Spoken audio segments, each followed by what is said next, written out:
Shalom, Shabbat Shalom to the house of Israel. Thank you for joining us right here to Assembly on this very, very, very beautiful Shabbat day. No, we're good.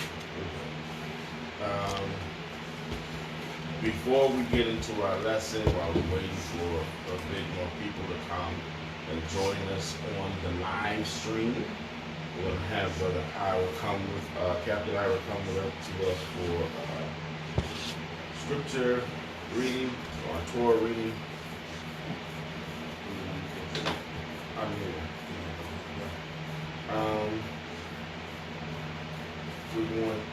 Let's go to Psalms 2. We had Psalms 1 last week, wasn't it? Yep. All right, today's Lord reading, the book of Psalms, chapter 2. The whole chapter, which is 12 verses.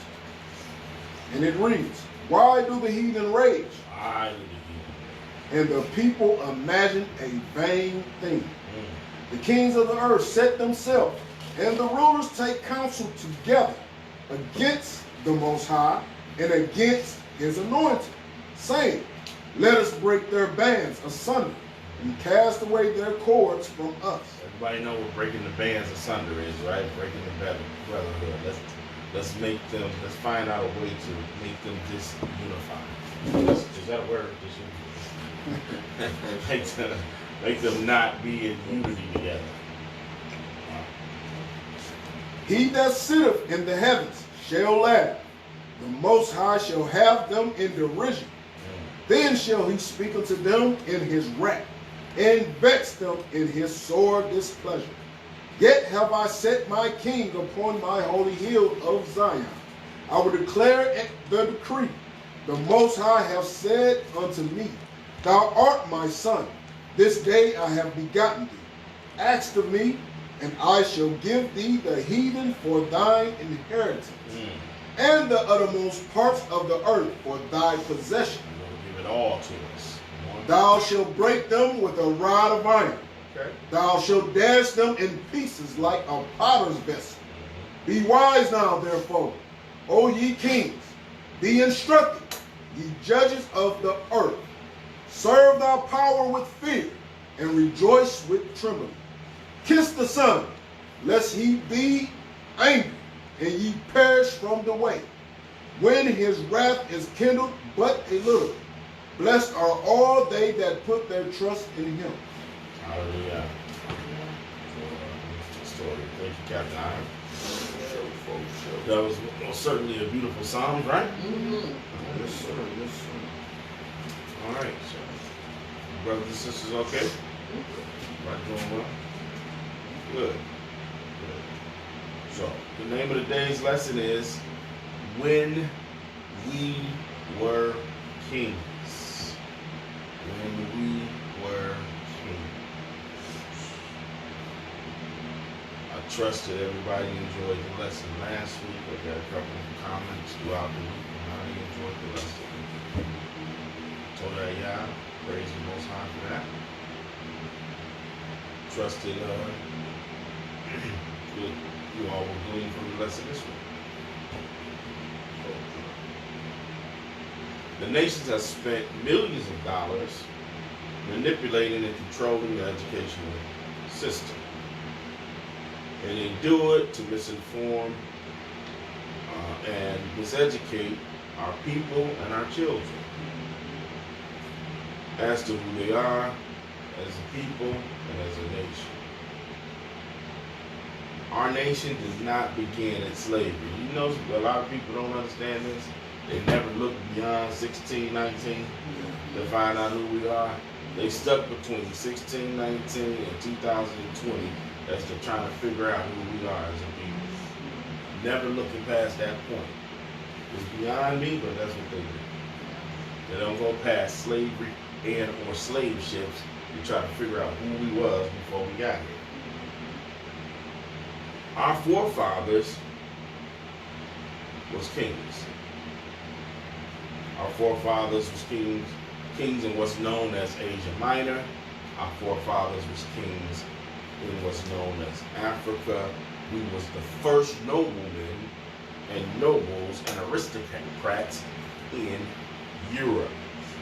Some people find that very difficult and hard to believe. But because of sin and unbelief, we fail. But the Bible foretold that we would. We give thanks to Yah in this assembly, and I'm sure in many others as well, who is now showing us mercy and granting us favor and bringing us through the fire of tribulation, that we, his people, may be presented a peculiar nation of kings and of priests. Read 1 Peter 2, start at verse 28, 9. 1 Peter 2, verses 8 and 9. And a stone of stumbling, and a rock of offense. Who is this stone? Let's go up to verse 7. Go to verse 7. 1 Peter 2 and 7. Unto you therefore, which believe he is precious, but unto them which be disobedient, the stone which the builders disallowed. Student says that. Go to verse 6. 2 Peter, 1 Peter 2 and 6. Wherefore also it is contained in the scripture, Behold, I lay a Sion, a chief, cornerstone, elect, precious. And he that believeth on him shall not be confounded. So if you believe on Yahushua, you're not going to be confounded. Now we know who he's talking about. Read on. Unto you therefore which believe he is precious, but unto them which be disobedient, the stone which the builders disallowed, the same is made the head of the corner. He made the chief cornerstone, or the king of Israel. You didn't believe. For you, he was a stumbling block. But for those of us that believe, the 1/3 that's going to believe, he is going to be our king. Come on. And a stone of stumbling, and a rock of offense, even to them which stumble at the word, being disobedient, whereunto also they were appointed. They were appointed. You see, this is, read that verse again, because this is something else. Read verse 8. 2 Peter 2 and 8. And a stumbling block. A stumbling block, read. And a rock of offense. And they have become a rock of, or he has become a rock of offense to them. Come on. Even to them which stumble at the word, being disobedient. They're being disobedient, and we were, a great many of our forefathers were disobedient. Why? Come on. Whereunto also they were appointed. They were appointed to be disobedient. Because oftentimes we look at the scriptures and we see everything that the Israelites went through. We're like, they still don't believe? Goodness, you see manna coming from heaven. You see the sea splitting open. You see a pillar of fire by night. You see a cloud by day. They still don't believe? It was appointed to them to be disobedient for a purpose. Those spirits is going to come back on the earth and then believe. Verse 9. 1 Peter 2 and 9. Was we finished with 8? Yeah. Okay. But ye are a chosen generation, a royal priesthood, a holy nation, a peculiar people, that ye should show forth the praises of him who have called you out of darkness and into his marvelous light. Into his marvelous light. Give me Isaiah 29 now. Isaiah 29:14. Yo, I'm laying down the groundwork. Let's lay the groundwork down before we get into the meat and potatoes of the situation. 29:14. 29:14. I want 14 to 16. The book of Isaiah, chapter 14 through 16. The book of Isaiah, chapter 29, verses 14 through 16. Therefore, behold, I will proceed to do a marvelous work among this people, even a marvelous work and a wonder. For the wisdom of their wise men shall perish. The wisdom of their wise men shall perish, shall fail. How is the wisdom of their wise going to fail? How is the wisdom of their leading historians, leading educators, how is that going to fail? Hold Isaiah and give me 1 Corinthians 1 and 21. How is the wisdom of their wise men going to fall. 1 Corinthians 1:21. This is how. Read. For after that, in the wisdom of Yah, the world by wisdom knew not Yah. They didn't know Yah. Come on. It pleased Yah by the foolishness of preaching to save them that believe. Just read it again. 1 Corinthians 1:21. For after that, in the wisdom of Yah, the world by wisdom knew not Yah. It pleased Yah by the foolishness of preaching. By the foolishness of what we're doing right here. To save them that believe. To save them that believe. Let's go back to Isaiah. The book of Isaiah, 14. Chapter 29, verse 14. Therefore, behold, I will proceed to do a marvelous work among this people, even a marvelous work and a wonder.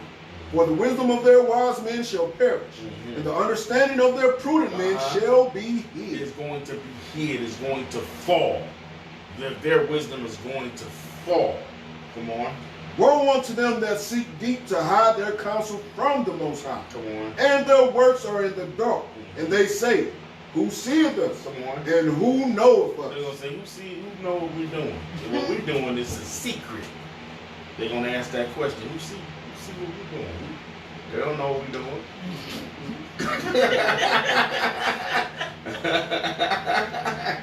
Who saith us?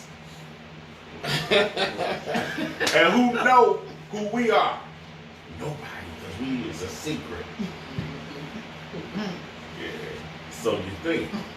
But the foolishness of preaching will bring out the wisdom behind what you're doing. Verse 16. Surely your turning of things upside down. Read that again. Surely your turning of things upside down. Hold that. Give me Deuteronomy 28:43.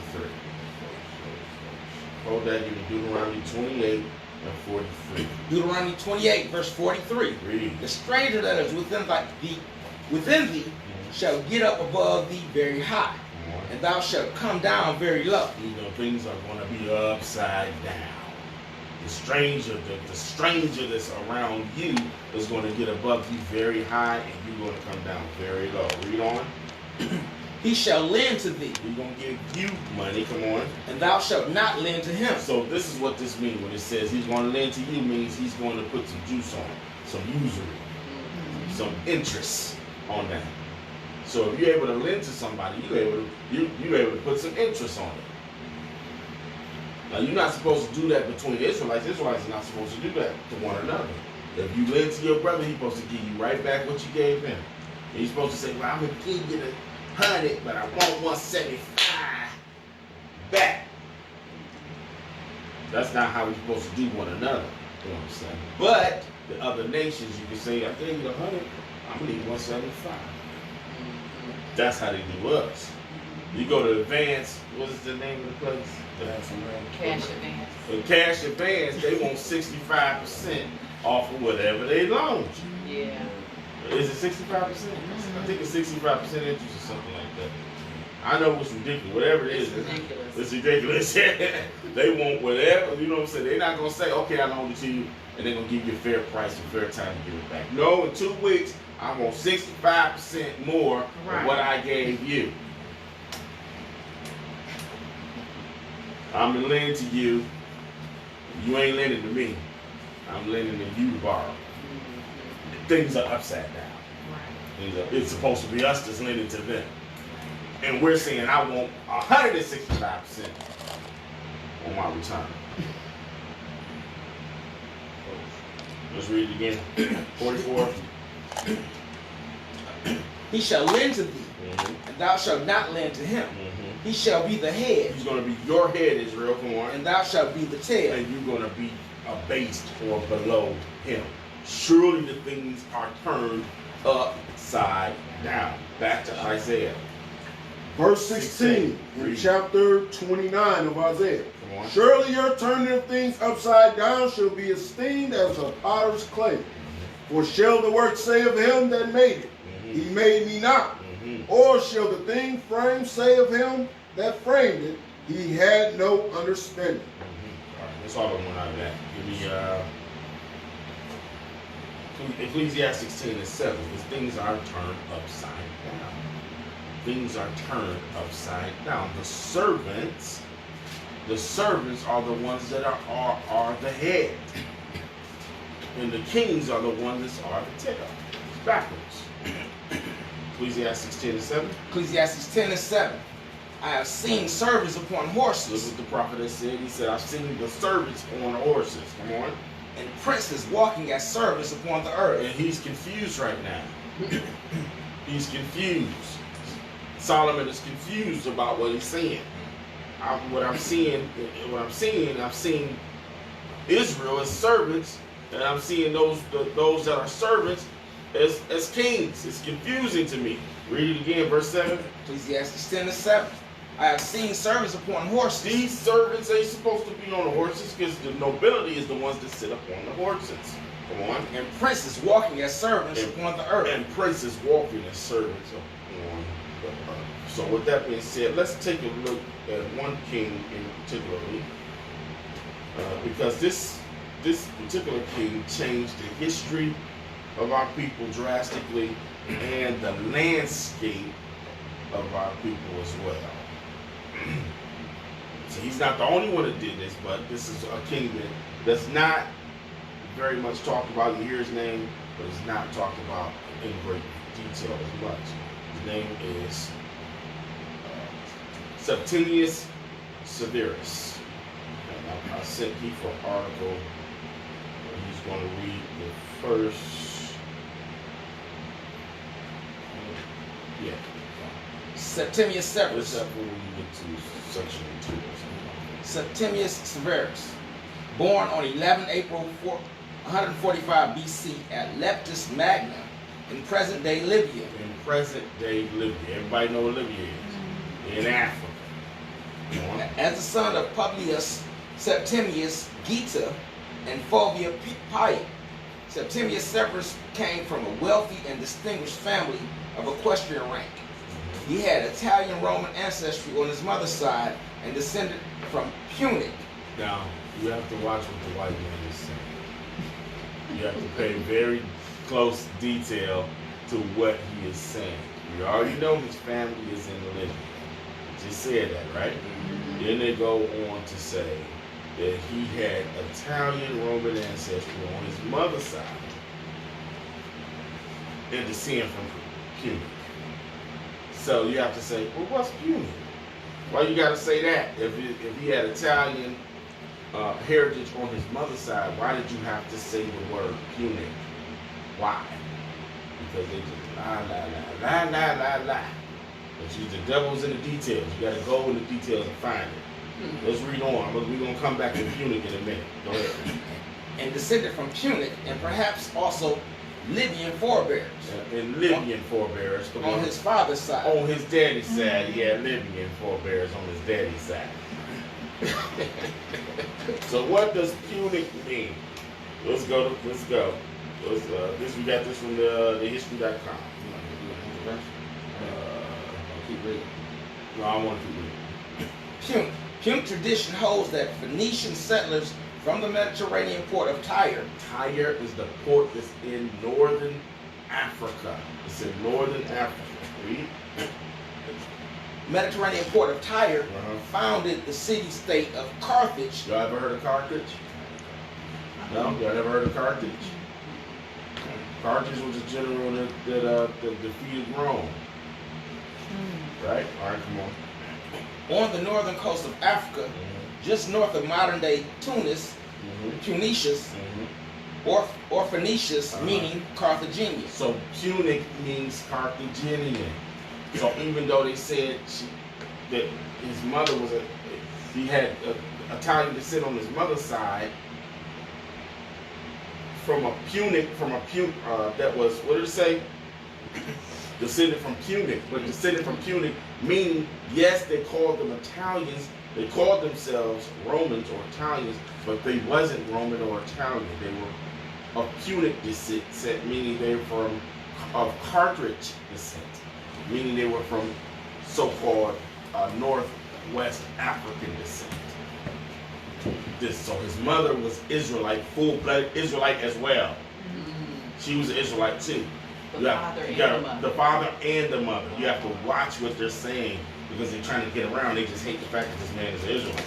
They're trying to get around some kind of way to say, why was he there? What happened? How did this man rise up in the ranks like he did? You already said his father rose up in the ranks.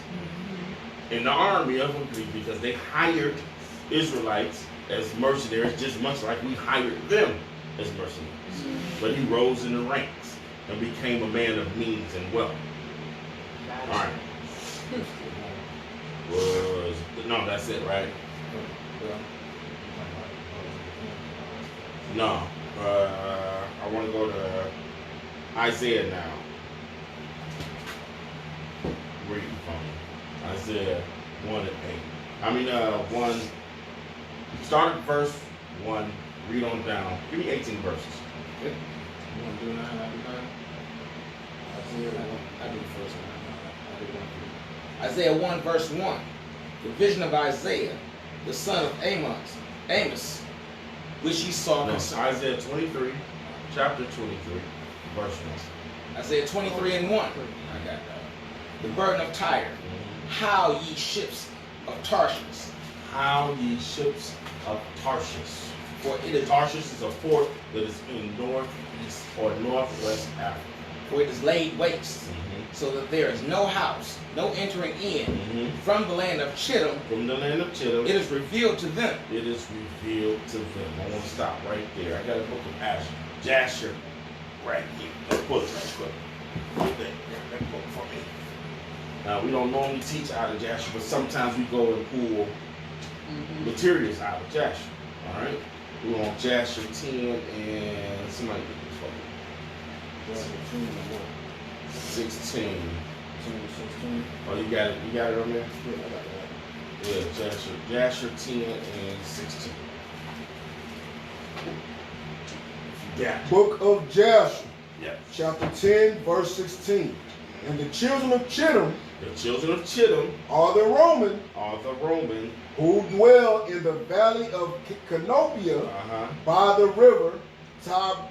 Tiber.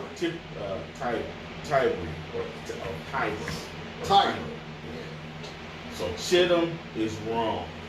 Read verse 1 again. Isaiah 23 and 1. The burden of Tyre. How ye ships of Tyre Tarshish. is an African nation. For it is laid waste. So Tyre is the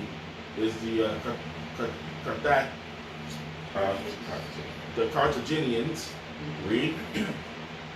For it is laid waste, so that there is no house, no entering in from the land of Chittim. And Chittim is wrong. And Chittim is wrong. It is revealed to them. Y'all give me Jasher again, 61 and 25. Jasher 61 and 25. The book of Jasher, chapter 61, verses 25.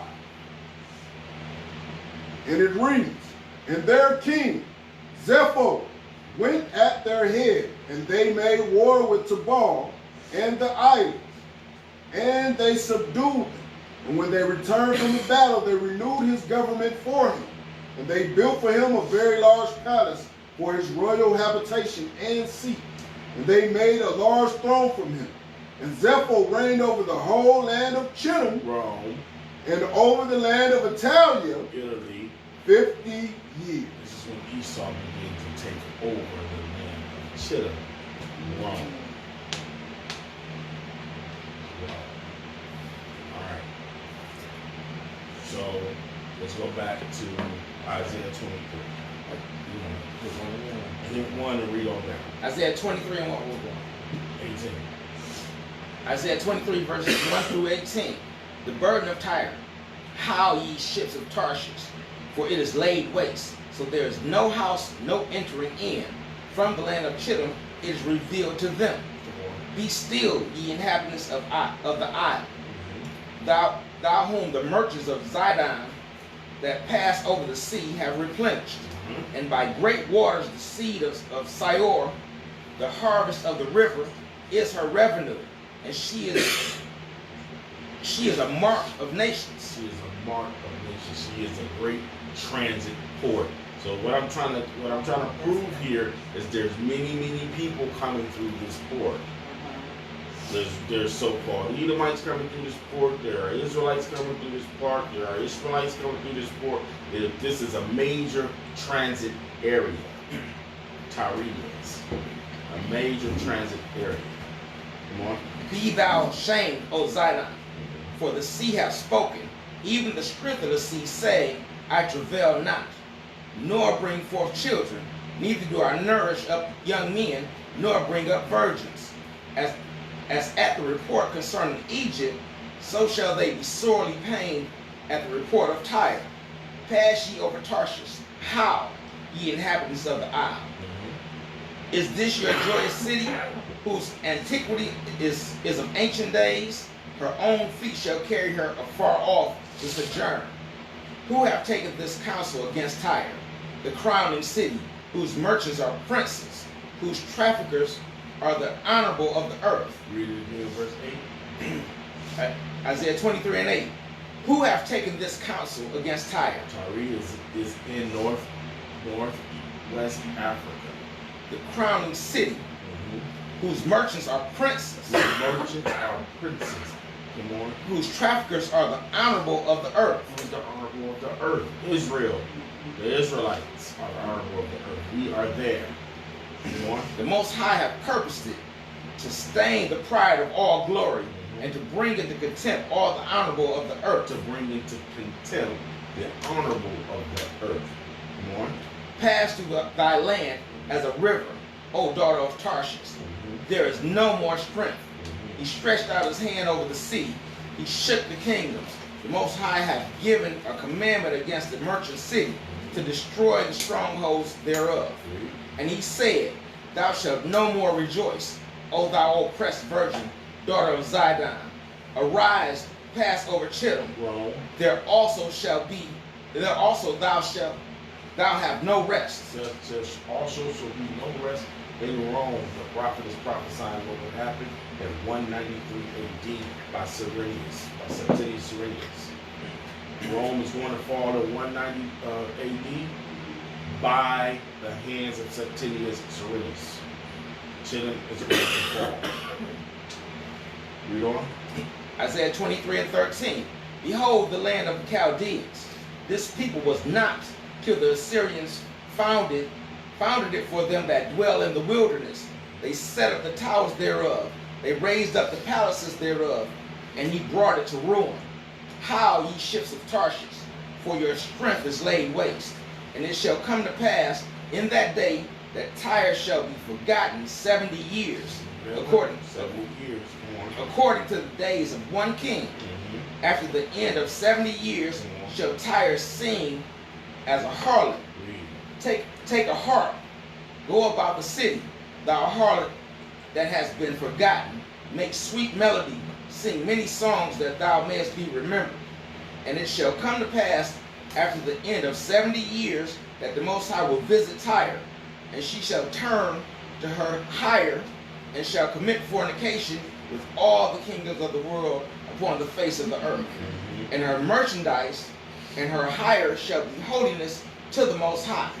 It shall not be treasured nor laid up, for her merchandise shall be for them that dwell before the Most High, to eat sufficiently and for durable clothing. All right, let's go back to the article. Go back to the article. After proposing and killing and converting. This is what Septimius did. And this is part of what the prophecy was talking about in Isaiah 20. Part of it.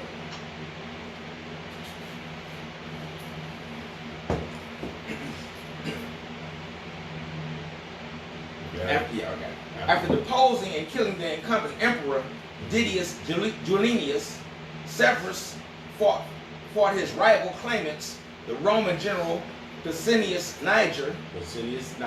And they called him, Pesinius was called the Black. Not because he was the only black man around, but because he was so dark. You know, so just like we got hood names for dark-skinned people. We call him Smoke. We call him Skillet. You know what I'm saying? I knew a guy we called Skillet because he was so dark. Black Mike. You know what I'm saying? Black Mike. You know what I'm saying? So you know what I'm saying. So this is a nickname of sorts for this one general. The Roman generals, Licinius Niger, and Claudius Albinus. Niger was defeated in 194 at the Battle of Issus in Cilicia. In Cilicia. Later that year, Severus waged a short punitive campaign. Septimius Severus is who he's referring to, talking to. Short punitive campaign beyond the eastern frontier, annexing the kingdom of Osrhoene as a new province. Severus defeated Albinus 3 years later at the Battle of Lugdunum in Gaul. In Gaul. Gaul was the most western region of France. So oftentimes we would say that the Israelites were up in Europe. Israelites were you just heard me say that at the opening, in my opening statement, that we were the aristocrats or the first nobles in Europe. This is how we got there. This is how we got there, through war and conquest. This is how we got there. Read the last part of that again. Severus defeated Albinus. You pull it out of there? Got it? Okay. Severus defeated Albinus 3 years later at the Battle of Lugdunum in Gaul. In Gaul. It was another Israelite general that was fighting on behest of Rome, but these two Israelite generals that was fighting for power fought each other. They fought each other because each of them wanted to be the emperor. Okay. Each of them wanted to be the ruler. Servinius won. He won. Albinus fell 3 years after he was already proclaimed himself emperor.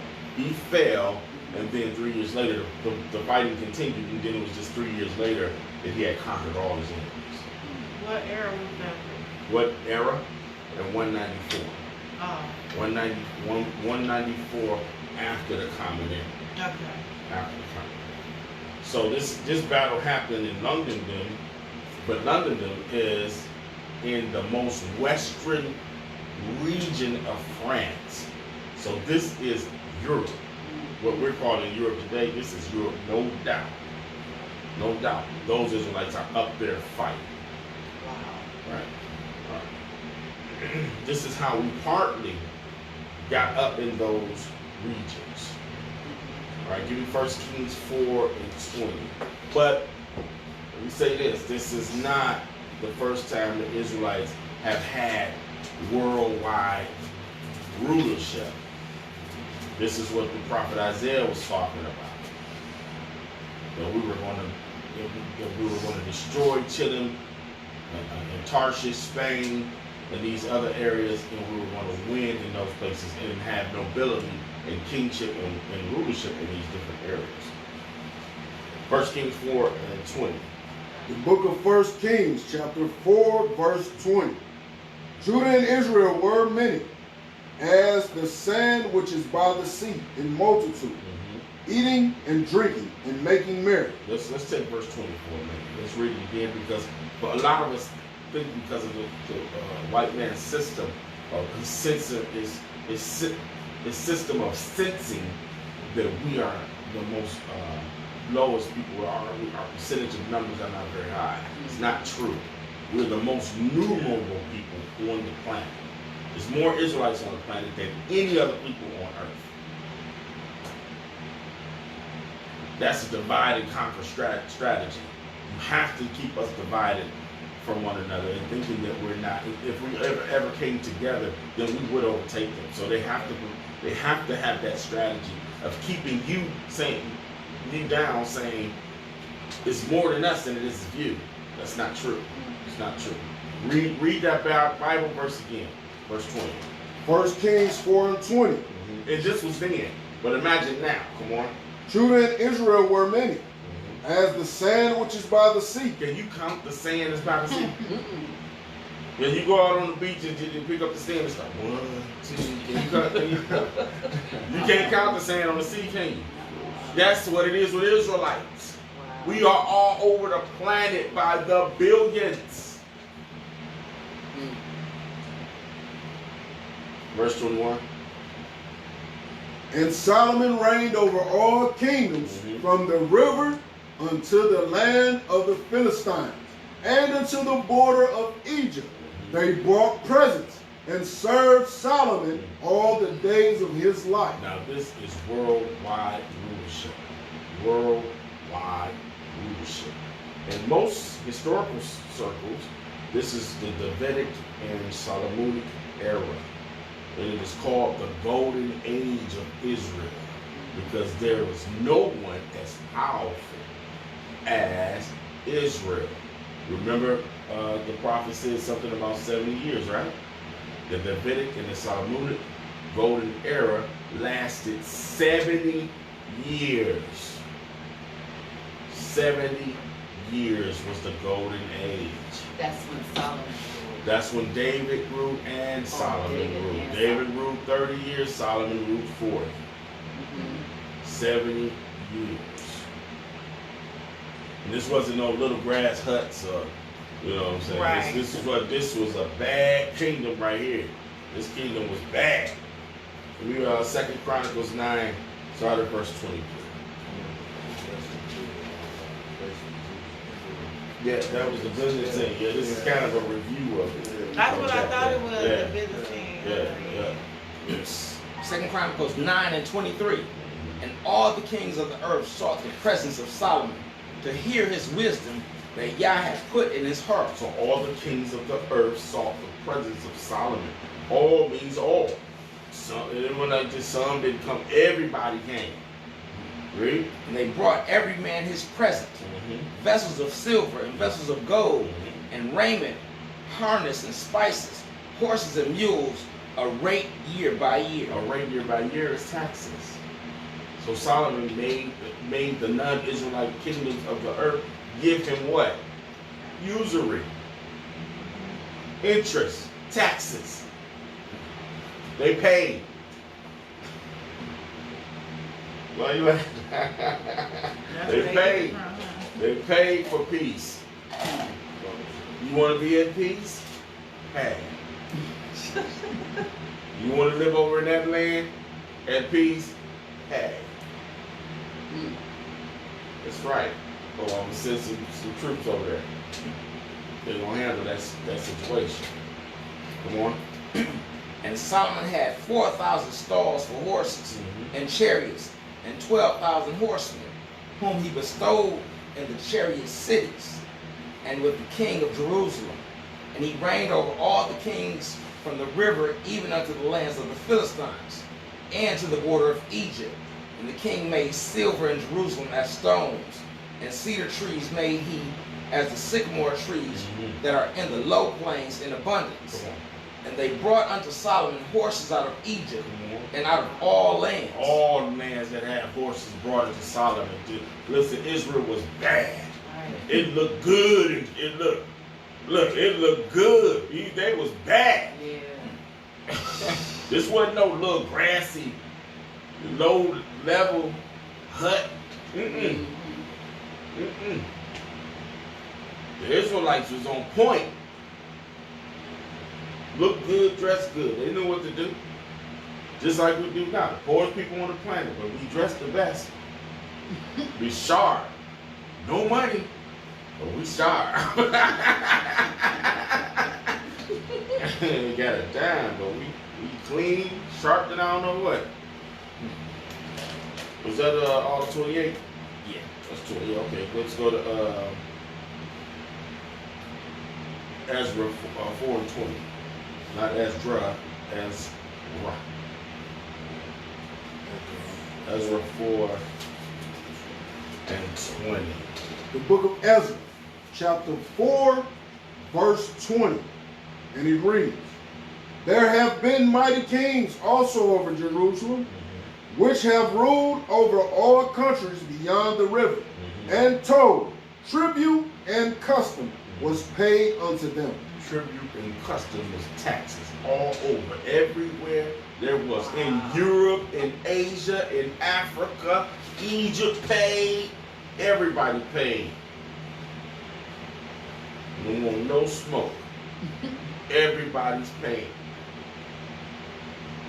I wanted to get that scripture with I was thinking of it. It's in Ezekiel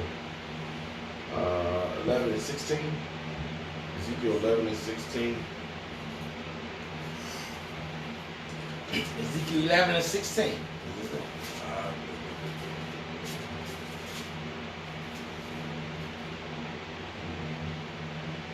That's the little one, yeah, that's the little sanctuary, but that's not one. I wanted 16 and maybe 16 and 11.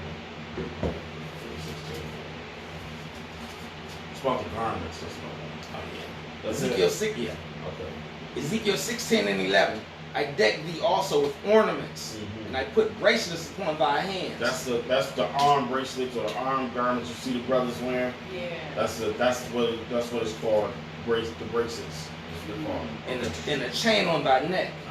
And I put a jewel on thy forehead, and earrings in thine ears, and a beautiful crown upon thy head.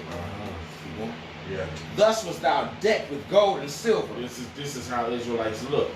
That's what you was decked with gold and silver. That's why you see brothers with chains and rings on and stuff. That's just our nature. Yeah. That's just what we do. That's the Israelite frame of thought. Yeah. You see some gold and be like, I want to wear that. You see some silver, I want to wear that right there. That's how we get down. Come on. Thus was thou decked with gold and silver. Thy raiment was of fine linen. Your raiment was a what? A fine linen. A fine linen. Come on. And silk. And silk was in there too. And embroidery work. And embroidery what?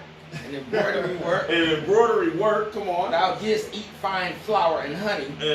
And oil. And thou wast exceedingly beautiful. And we was bad.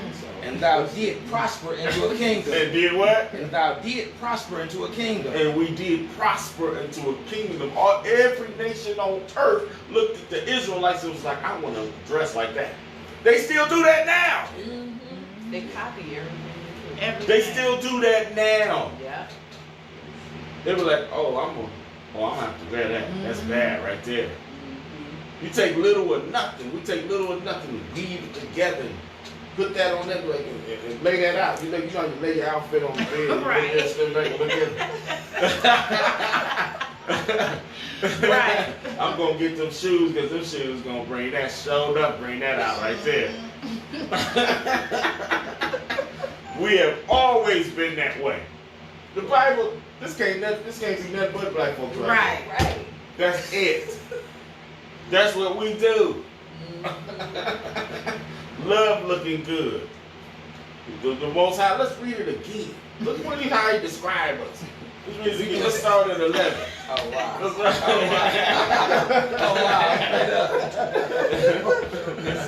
Ezekiel 16 and 11.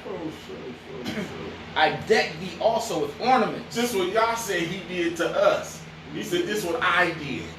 I decked you with ornaments. Come on. I decked thee also with ornaments. And I put bracelets upon thy hands. I put bracelets on you. Come on. And a chain on thy neck. You know the Most High is black too. If you can say that.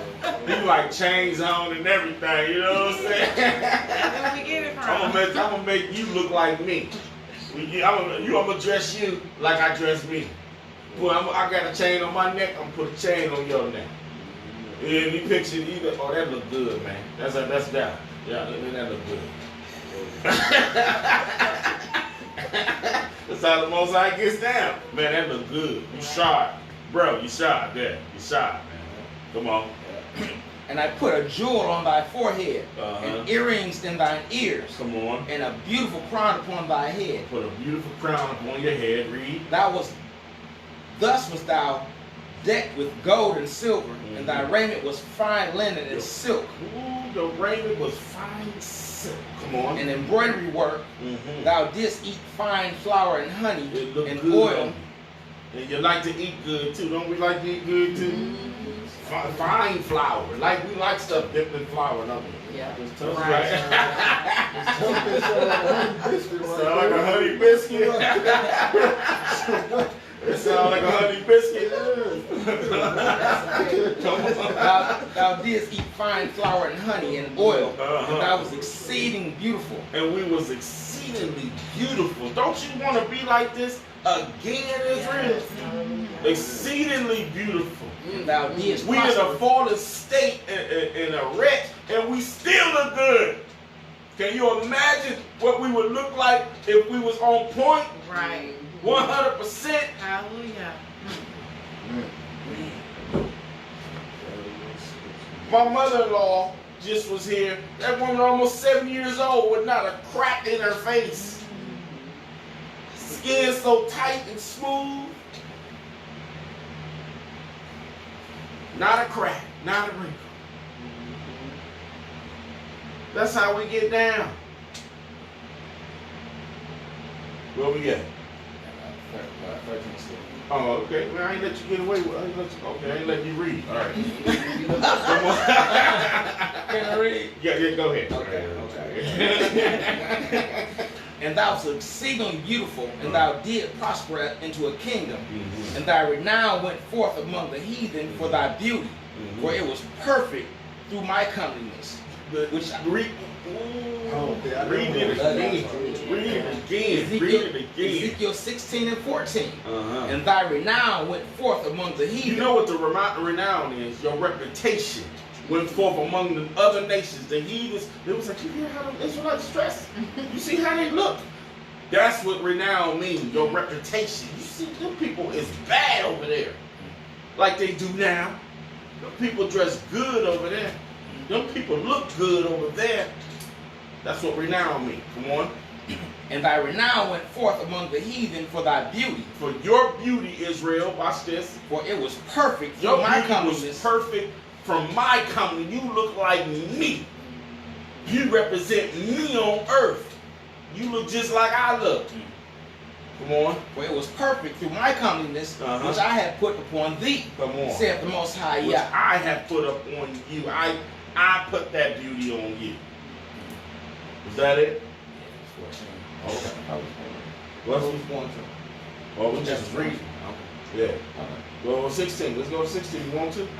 Yeah, why not? 15 Why and not? 16. Let's go to 15 and 16. But thou did trust in thine own beauty, and played the harlot because of thy renown, and poured out thy fornication on everyone that passed by. His it was.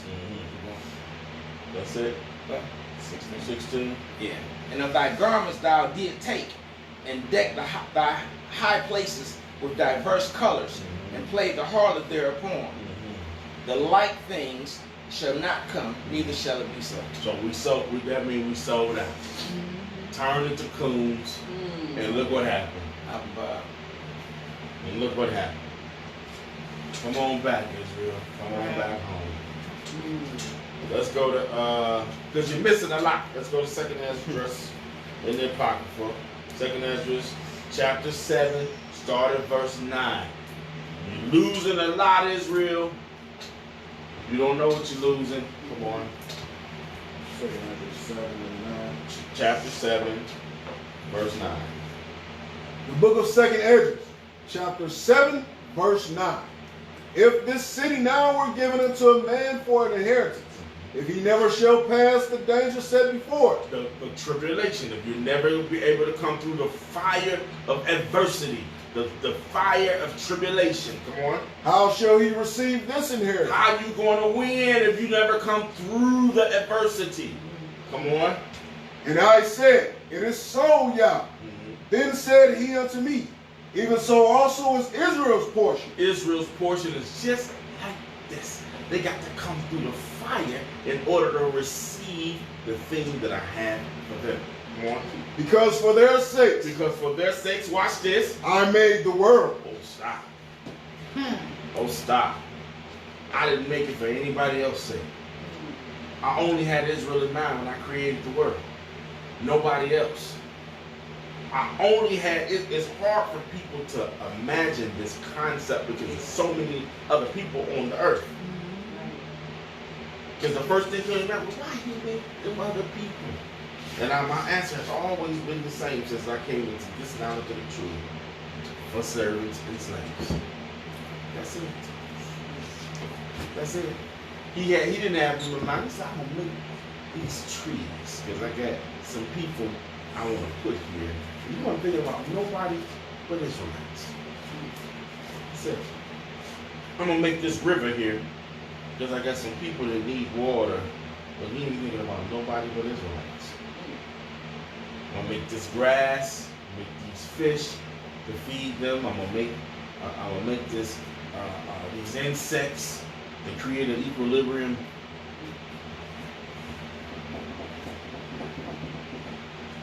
But I ain't thinking about nobody but Israelites. Verse 11 again. Because for their sakes I made the world. I made the world for you, Israel. Come on. And when Adam transgressed my statutes, then was decreed that now is done. Read on. Then were the entrances of this world made narrow. The entrance in this world was made narrow. The entrance into this world was made narrow after the fall of Adam. After the fall of Adam. Straight is the gate. It's a way you have to walk now in order to obtain the world. Before, I just gave it to you. Adam fell, now things are different. There's a certain way you have to walk in order to obtain or receive the world now that I created only for you. Come on. Full of sorrow and travail. They are but few and evil, full of perils, and very painful. For the entrances of the elder world were wide and sure. The one that I made when Adam was here was wide and it was sure. Come on. And brought in mortal fruit. Come on. If then they that live labor not to enter these straight and vain things, they can never receive those that are laid up for them. If you don't go through what you have to go through and come out on the other end of it, this fiery trial and tribulation, then you're not worthy to receive the world that he has prepared or laid up for you. You got to be accounted worthy. Last time he just gave it to you. Here you go. Took it for granted. You failed. This time, he said, you're going to have to work for it. Yeah. You want it, you work for it. So, the meaning of an empire, or we'll get back to us. The meaning of empire is for kings to pay tribute to the emperor. It is an extensive group of states, countries under a single supreme authority or governing system or one supreme king. That's what it means to have an empire, which the kingdom of Israel was those 70 years an empire before the two kingdoms, before we had two kingdoms and we split. Give me Psalms 72, start at verse 7.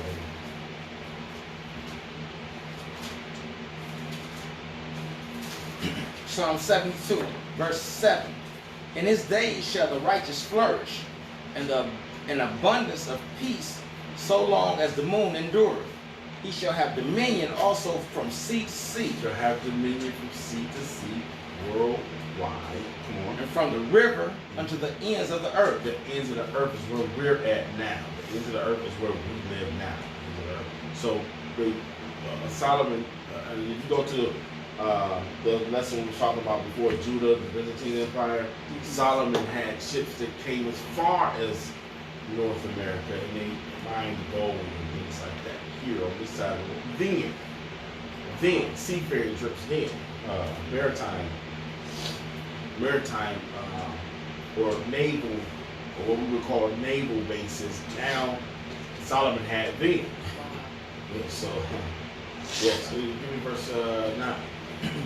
They that dwell in the wilderness shall bow before him, and his enemies shall lick the dust. We heard that before, haven't we? Romans 3 and 9. Verse 10. The kings of Tarshish, The king of who? Tarshish, and of the isles shall bring presents the king of Sheba and Seba shall offer gifts. Yea, all kings shall fall down before him. Read it again. Yea, all kings shall fall down before him. All nations shall serve him. This will happen again. We will be a worldwide rulership. Worldwide rulership. First Chronicles 18:1.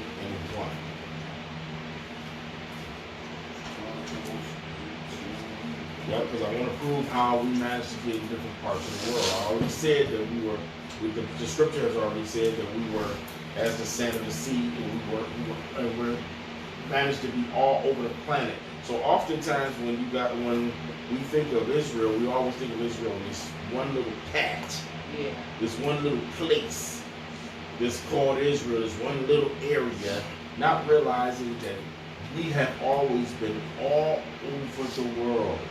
We spoke many, many different languages. We wasn't just one language-based people. We spoke many different languages. And it wasn't just because of our captivities either. It wasn't just because of that. We lived in many different areas. We read 1 Chronicles 18, start at verse 1. The book of 1 Chronicles, chapter 18, verse 1.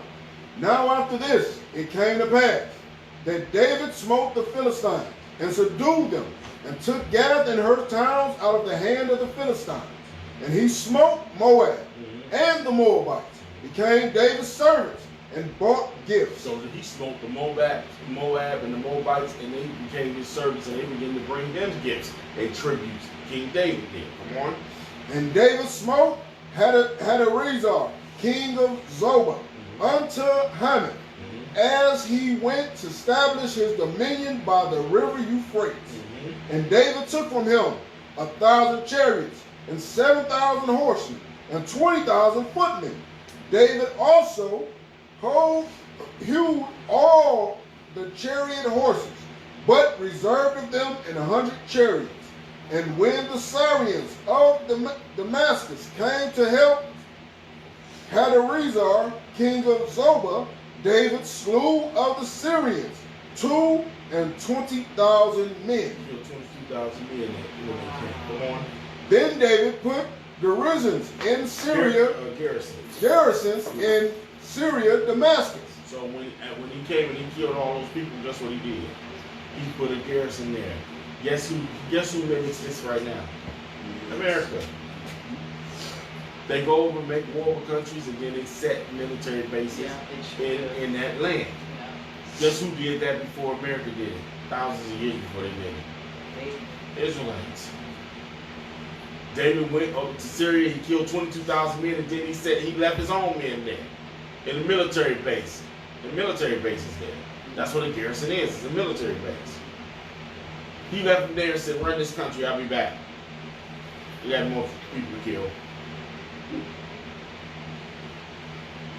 He did that in Syria, Damascus. Come on. And the Syrians became David's servants. And they became David's servants. He was king and ruler and emperor over them. And brought gifts. Thus the Most High preserved David, whithersoever he went. Wherever David went, he won, he killed, he conquered, and he put garrisons wherever he went. Military bases. Come on. And David took the shields of gold that were on the servants of Hadarezer, and brought them to Jerusalem. Likewise, from Tibet, and from Tibhat, and from Chun, cities of Hadarezer, brought David very much brass, wherewith Solomon made the brazen seat, and the pillars, and the vessels of brass. Now when Tyre, king of Hammon, heard how David had smitten all the hosts of Hadarezer, king of Zobah, What did he do? he sent Hadaram, his son, the king, to King David to inquire of his welfare and to congratulate him. So he was like, I heard what he did to the other Hamites and to the Assyrians. He said, son, he said, go over to King David and inquire with and say, I hope he's faring well. I hope he's doing good. I hope he's doing. See what you want. and inquire. Go ahead, go on over there. Yeah, this man is going crazy. Go over there and see what he's doing. Ask him how's he doing. Read on. He sent Hadoram, his son to King David, to inquire of his welfare and to congratulate him. What verse you on? 10. Okay.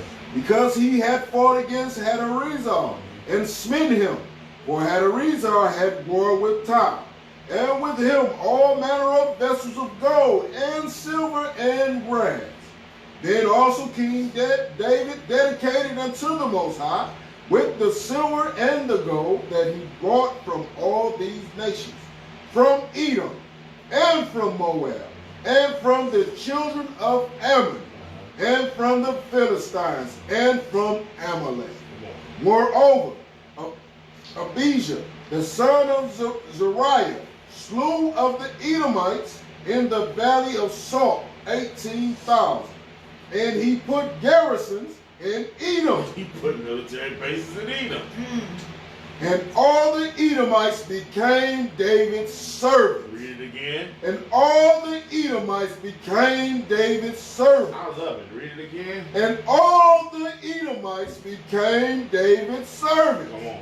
Thus the Most High preserved David whithersoever he went. Wherever David went, the Most High preserved him from what he has done. You took the gold and silver from all of these nations and you brought it back to me, David. I love you, David. You're a man after my own heart.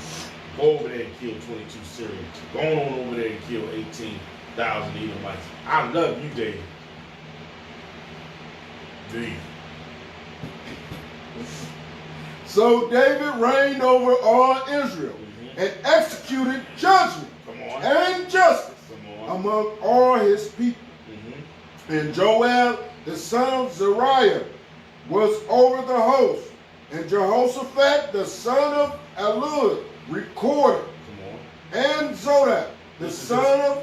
This is his court. Come on. And Zodab, the son of Atub, and Abimelech, the son of Abiathar, were the priests, and Shalisha was scribe, and Benaniah, the son of Joiada,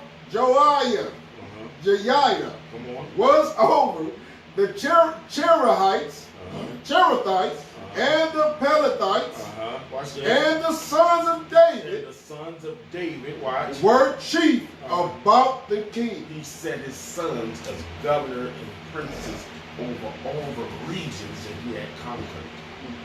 Now the historians don't tell you about that. That's how they got into those regions, in those areas. David's sons set in as governors and regional officers over all of these different regions. And over these different provinces. One of his sons, Solomon, he became king. Let's get a scripture over here. 1 Kings 4 and 24.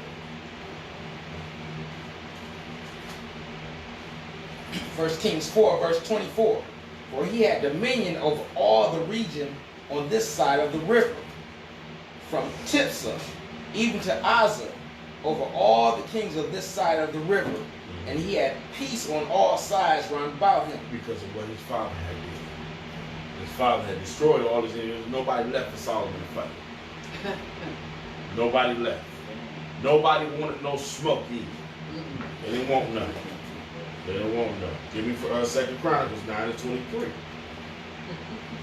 The book of 2 Chronicles, chapter 9, verse 23. And 24.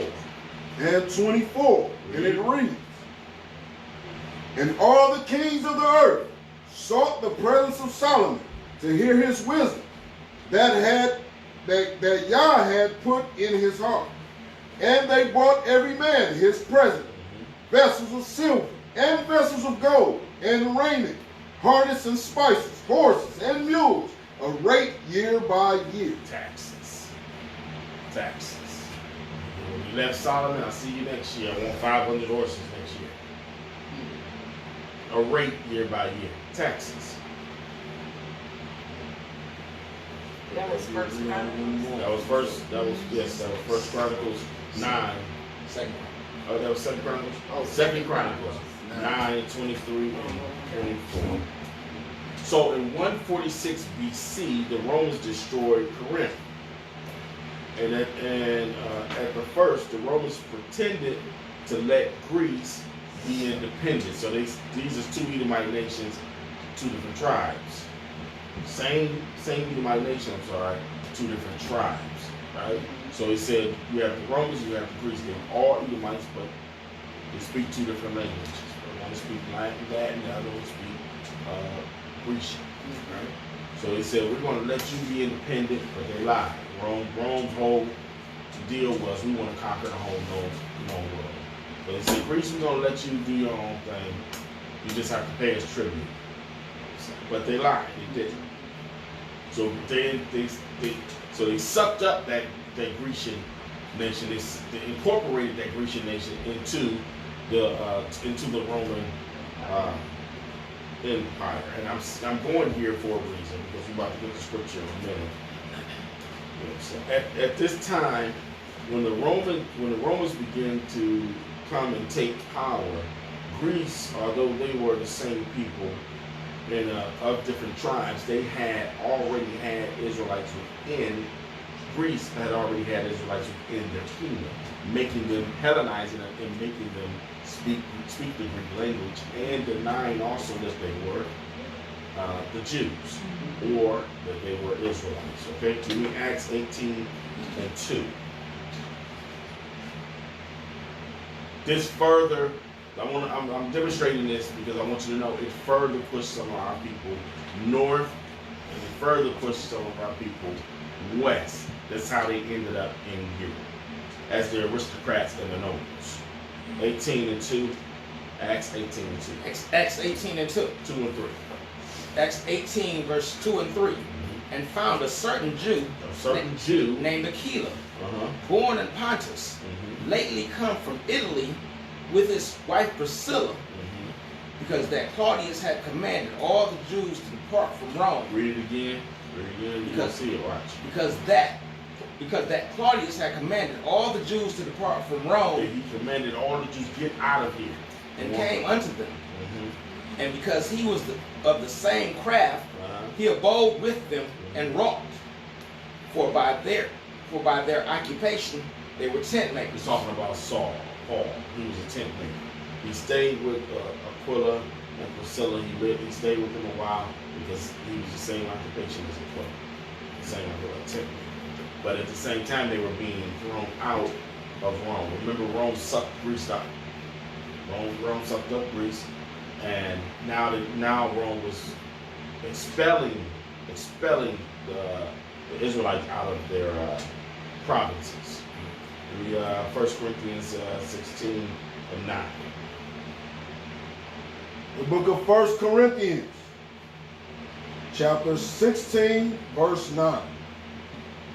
For a great door and effectual is opened unto me, and there are many adversaries. I'm in 19. I'm sorry, I'm in 19. 1 Corinthians 16, verse 19.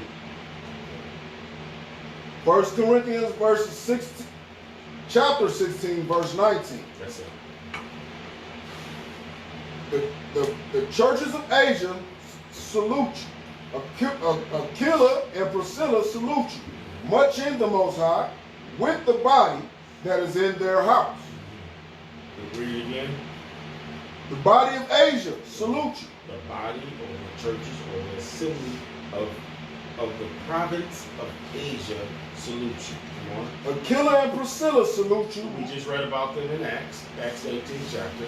Come on. Much in Yah, with the body that is in their house. The church that was at their house. So Aquila and Priscilla was having an assembly at their home, much like many of us are doing today in their home. All right. Now give me Acts 2 and 5. I'm almost done now. I'm going somewhere here. Acts 2, verse 5. The Eastern, I want you to remember, you might have to write this down. The Eastern Roman Empire was a language and civilization of Greek society. That's why we get the term Roman Greco, because they was at one time separately, then they began to merge into one another. And remember, Greece didn't have just one language. It was multifaceted languages that were spoken in Greek or in Roman Greco society. They didn't just have one language. Primarily, basically, almost everybody was bilingual.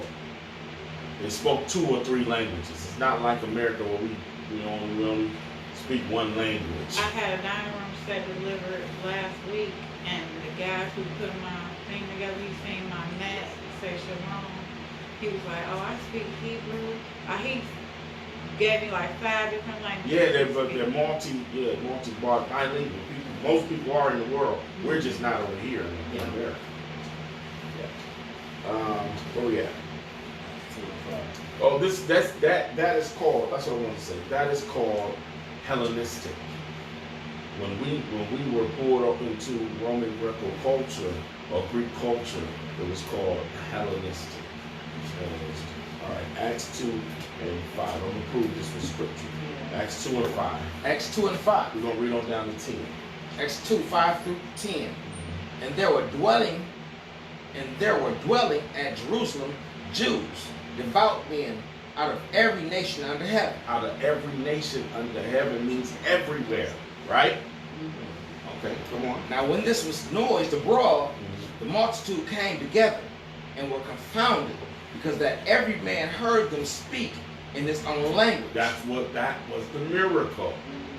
They come from everywhere on planet Earth, everywhere, but they were listening to these people, and Kepha and all of the taught ones, the disciples, the 150 that was in that room that was speaking the wonderful works and praises and praising Yah, they all understood them.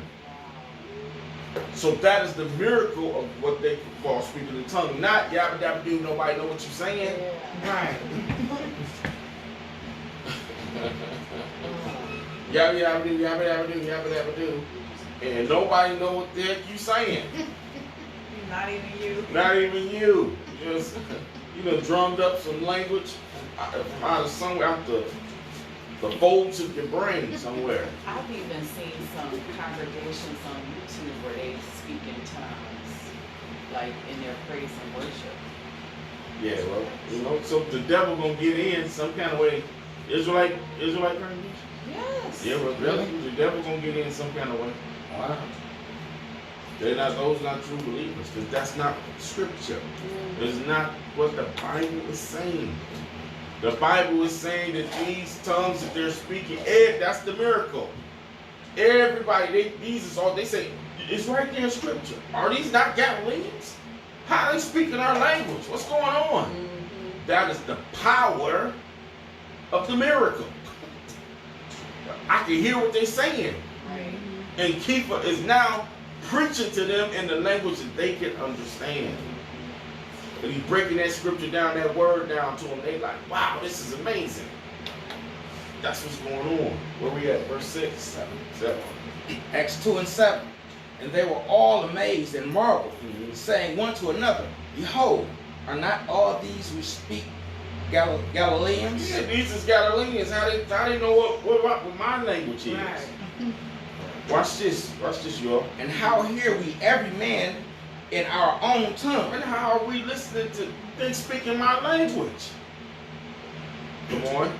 And how hear we every man in our own language wherein we were born? When I was born, I wasn't born in Israel. I was born somewhere else. So I speak that language even though I am an Israelite. Like we are Israelites that speak English.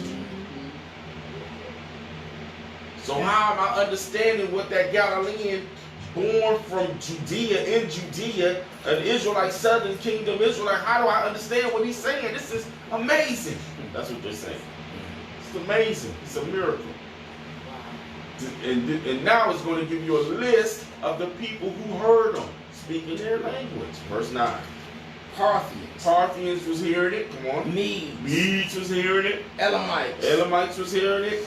And the dwellers in Mesopotamia. All the people around Mesopotamia, northeast and west, in Central Africa, all around the Spaniards and Romans and Grecians, all the Israelites from those little regions right there, they all was there. That's what it means by dwellers of Mesopotamia. They was all there. Come on. And in Judea. Come on. In Cappadocia. And Pontus. Rome. And Asia. And also in Asia. Phrygia. They came from Asia because they Israelites, they know we got to go to Jerusalem for the feast. But they lived in Asia. Come on. Phrygia. Pamphylia. In Egypt. Come on. And in the parts of Libya. Where was they at? The parts of Libya. What we just talking about today? Come on. And the Cyrene. And strangers of Rome. Strangers of Rome is Israelites. Israelites are being called strangers. The strangers of Rome. They lived all up in Rome, where we talked about earlier today, where they were fighting up there. Come on. Jews and proselytes. Jews and proselytes. Y'all know who the proselytes are. We just talked about them last week. Proselytes is those Edomites that were made to keep our laws. Creeks and Arabians. That's why they were there. Come on. Creeks and Arabians. Greeks and Arabians. We do hear them speak in our tongues. The wonderful works of Yah. We hear them prophesying in our own language. We hear them prophesying in our own language. So where's the Yabba Dabba Do at? The Yabba Dabba Do is in the Hall of Fame, Rock and Roll. Wop Wop Bam. That's what that's at. Alright, let's get Hellenistic right quick, the meaning of Hellenistic. I think I might have sent it to you, but we can get it from the Saturdays too. Can you spell that word? Hellenistic? Hellenistic.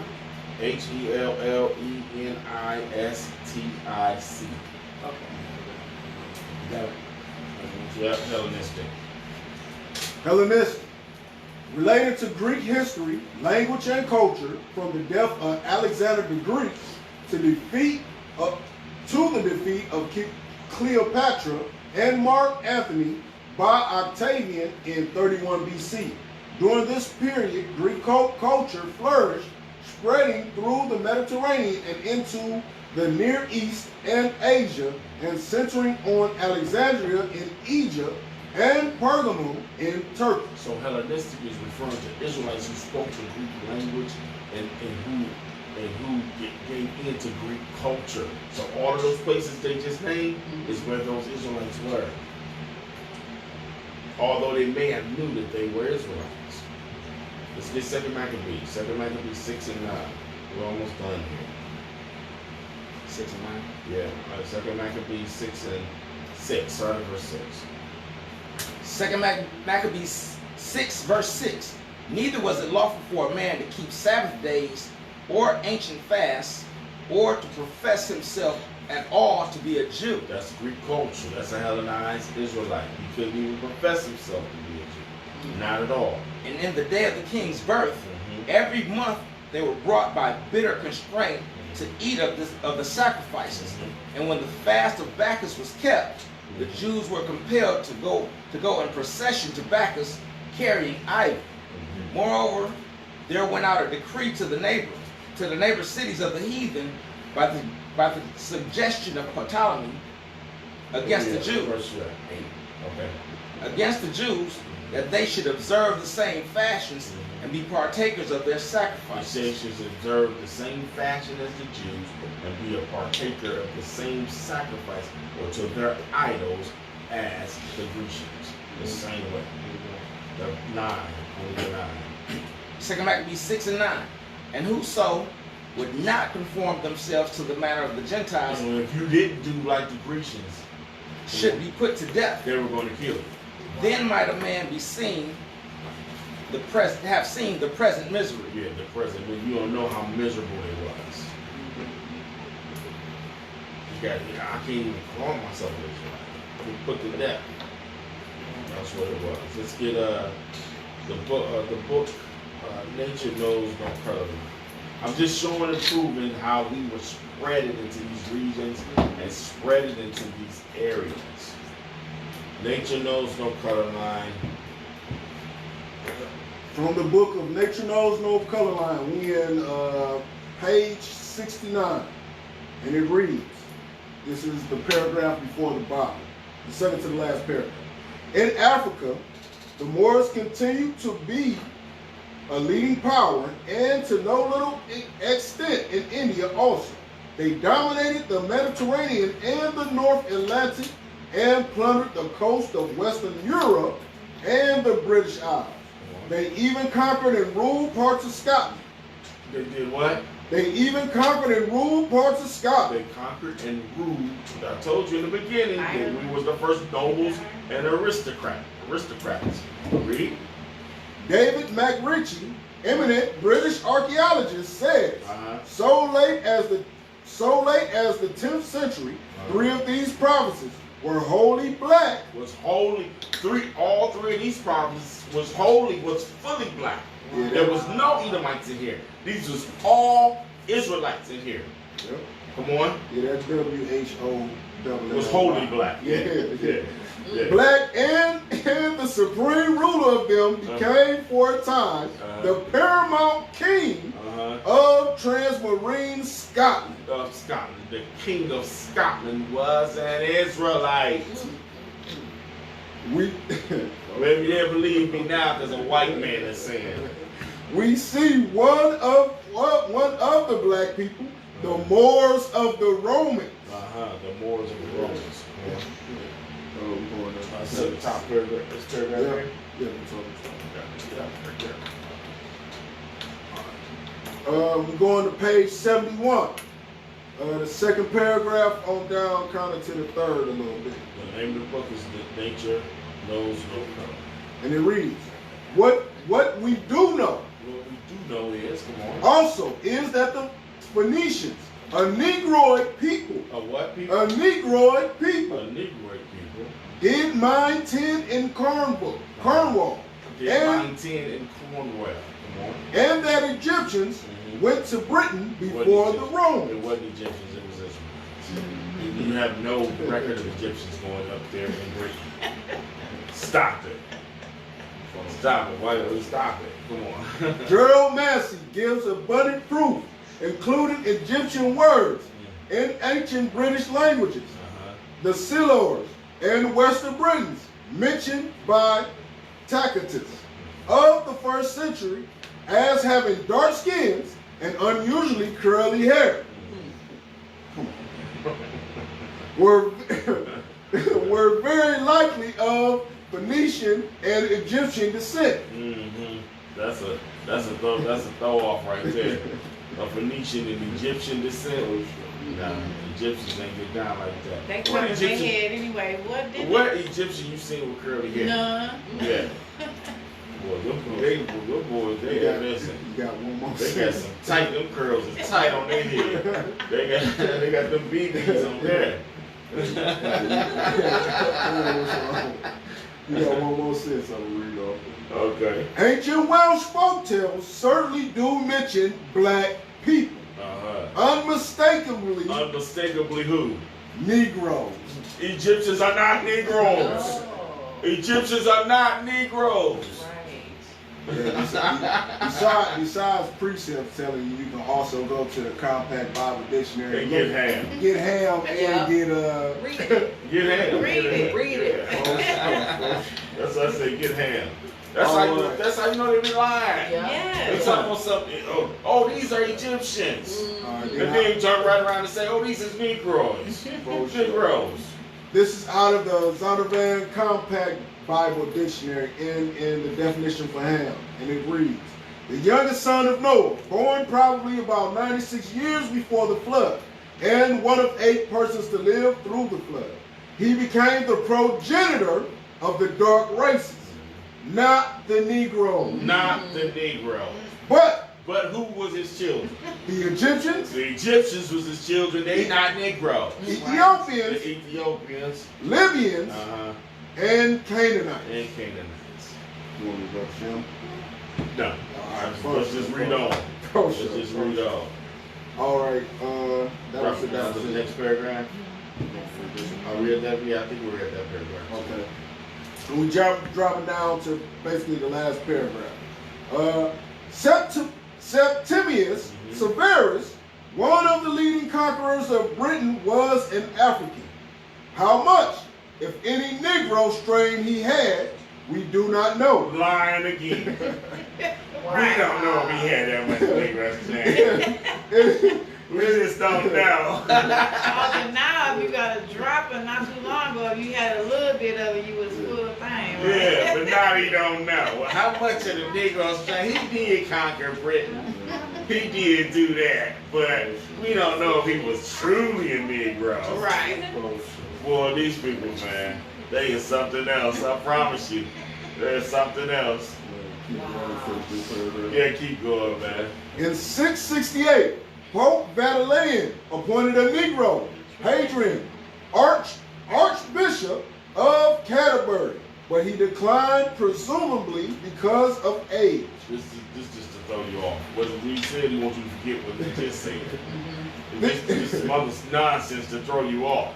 Come on. Theodore, an Oriental, was named in his place, and Hadrian went at his mentor. Ireland had a Negro bishop. Ireland had what? Had a Negro bishop. Mm-hmm.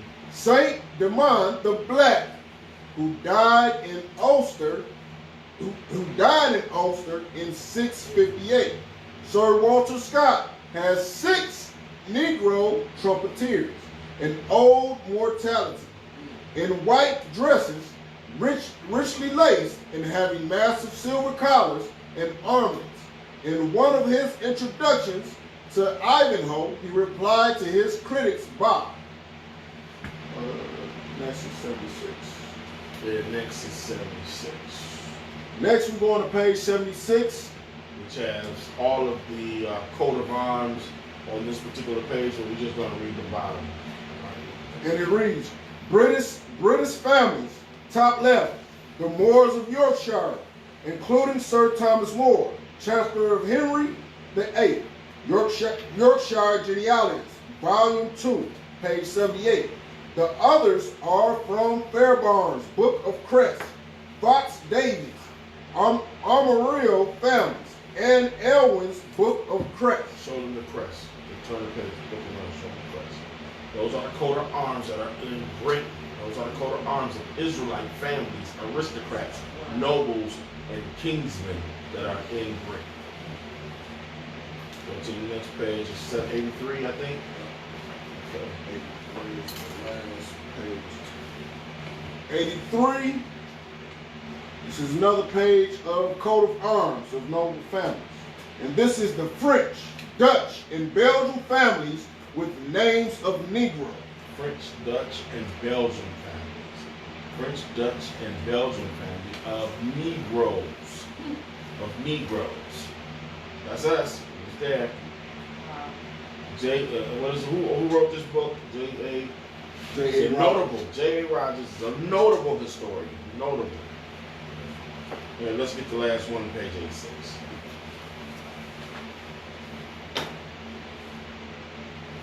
Page 86. Another page of coats of arms. German families with names of Negro origin. German families and their coats of arms. Negro. We ruled Europe for over 1,400 years almost 1,400 years we ruled Europe. We see many of the portraits of the nobility. These portraits are kept hidden in various historical places. Some of them let them sit out, others hide these. They tell you that your history began at 1619 as a slave. It did not. You are a great and noble people, kings and priests of a royal priesthood. That's you, Israel. That's you. Inside the draped jewel is a minuscule or of Queen Elizabeth I, her father's sister, Mary Tudor. You heard of the Tudors, right? They did a whole show on it. Was it HBO or Showtime or something? Or about the Tudors. Was the grandfather of Mary, Queen of Scots. These is all Negroes. All Negroes. Mary Mary of Scots' son was James the First. James the First, who married Anne of Denmark, who was a Negro. Anne of Denmark, because the Denmarks were Negroes. The Vikings was Negroes. People don't believe what you're saying. When you say it, be like, this is no, that's the because all of the history programs, all the movies got them all as Edomites. Who married Anne of Denmark were all black-skinned people, all Israelites. Running Europe like we ran Asia Minor and like we ran Africa. We ran the whole world at one point in time. We will run it again. Last scripture, Revelations 2:26. Revelations 2:26. Very familiar scripture. Revelations 2:26. And he that overcometh and keep my works unto the end, to him will I give power over the nations. He will give us power over the nations. Over the nations. Come on back home, Israel. Come on back home to these laws, statutes, and commandments. And let's rule this world. Hallelujah. Hallelujah. All right, so this is Elder Yaziku. May the Most High watch between me and you while we're absent one from another. God bless. Shalom.